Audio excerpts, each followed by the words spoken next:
Good evening. The Dolores County Broadcasting Network presents the DCTV 4-H Evening News Program for Wednesday, April 18th, 2018.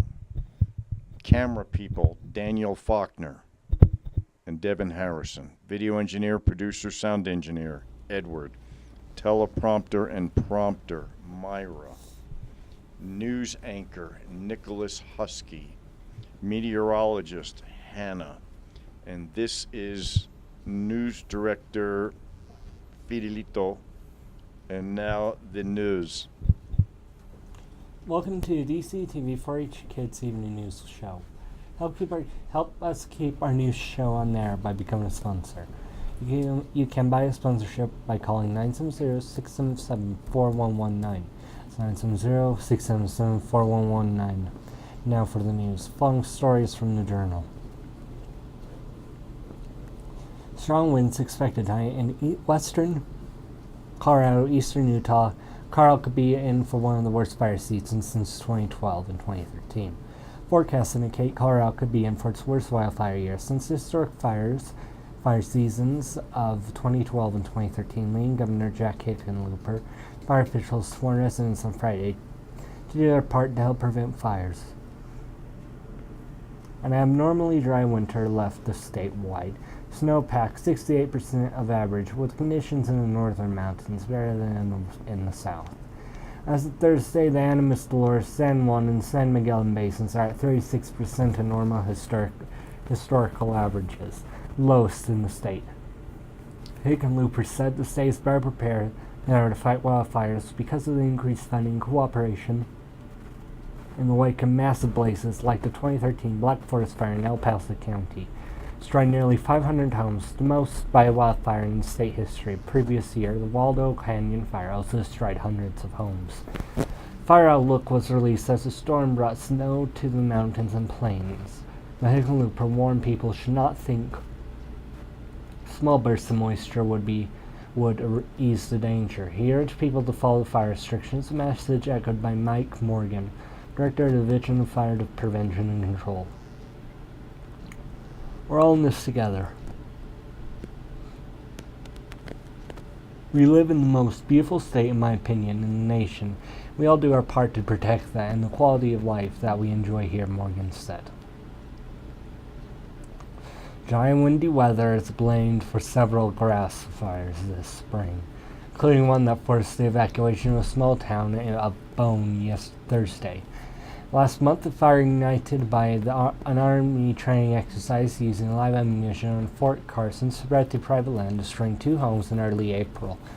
Wildfire near Grand Junction destroyed at least 1 home.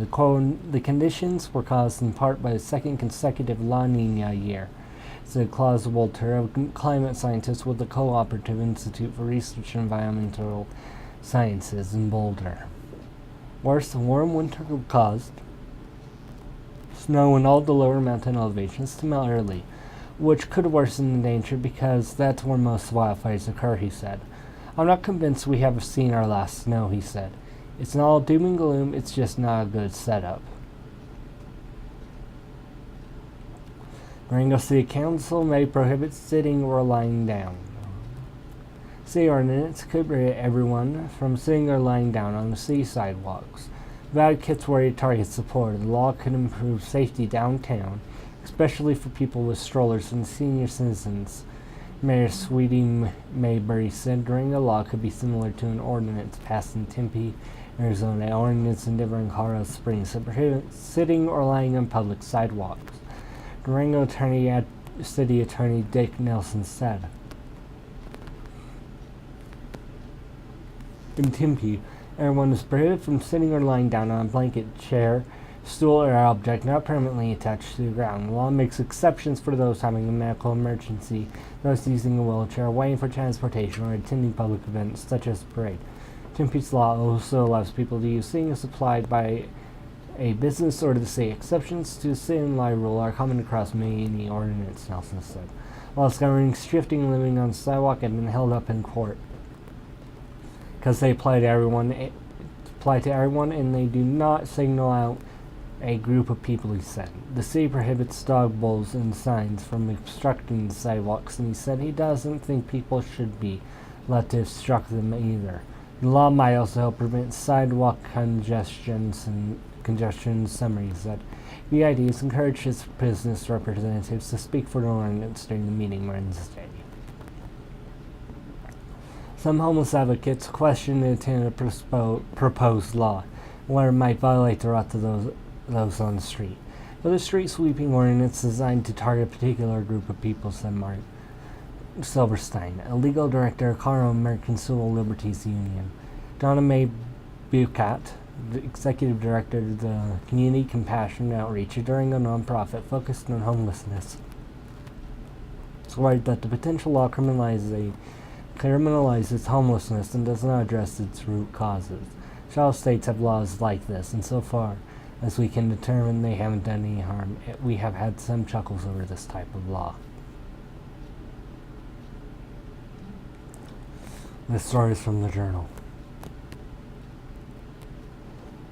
We are looking to restart the Makis Mill and rehire some folks, Saiton said. Western Excelsior's mill operation was destroyed by fire in May 2017, but its Aspen log inventory and some wood processing equipment were spared. If the deal goes through, the Makis Mill will become Aspen Wood Products, a sister company to Aspen Wall Wood of Dolores. Fire-damaged mill's site would be restored to produce Belled Excelsior, a shredded aspen product sold for a variety of market sites instead. It could provide 12 to 15 jobs.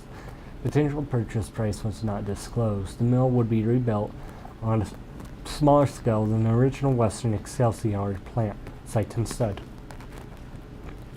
Will now produce an array of specialized Arison control mats and water tubes that provide more than 100 jobs before a fire. Much of the expensive equipment needed for those products was destroyed in the fire.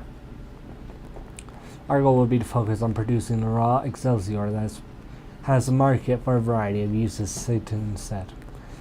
Key has been shredding equipment at the plant to make Excelsior survive the fire. Another equipment can be rebuilt and retrofitted, he said. Some facility constructions will also be required. Initial purchase includes 34-acre mill site, a stockpile of Aspen log equipment not affected by the fire. Now for dumb laws. In Albanian, it is legal to idle or lauder any place within the corporate limits of the city for a purpose of flirting. In Austin, wire cutters cannot be carried in your pocket. In Clarendon, it is illegal to dust any public building with a feather duster. In Lubeck, it is illegal to drive within an arm's length of alcohol, including alcohol in someone else's bloodstream. In Mosquito, it is legal for children to have unusual haircuts. In Port Arthur, it's illegal for children to have unusual haircuts. In Richardson, it is legal for children to have unusual haircuts. In Templin, cattle thieves may be hanged on the spot. You can ride your horse in the saloon. No one may ride a horse in the buggy through the town square. Now here's our weather report with Hannah. Here is our current weather from the DCTV weather station. Now for the weather, okay. The current temperature is 59 degrees. The high for today was 62 degrees. The low was 22 degrees. The bubbles meter is at 30.14 inches and is falling. The humidity is at 6%. The wind has been between 1 and 6 miles per hour from the northeast west. Gusts have been up to 19 miles per hour. There was no rain measured today by the DCTV weather station. Moisture for the month is 0.16 of an inch.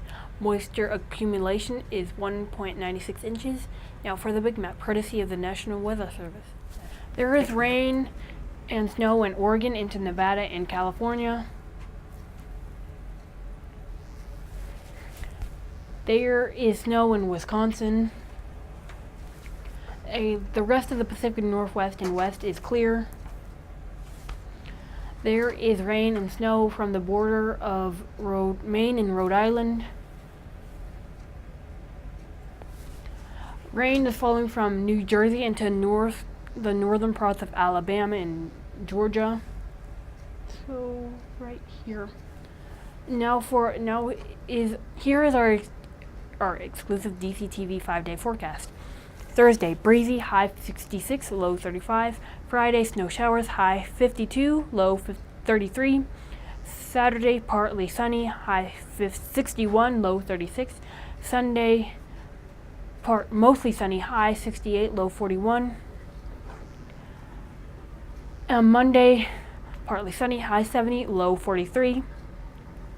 Now for a climate change report. CO2 carbon dioxide is considered a greenhouse gas and is one of the principal causes of climate change. CO2 traps heat in the atmosphere, which causes climate instability. The result is significant swings worldwide of moisture and hot and cold temperatures. But the general climate trend is that the planet is warming. Therefore, it is important that we report the CO2 weekly change. The following are the CO2 numbers in parts per million.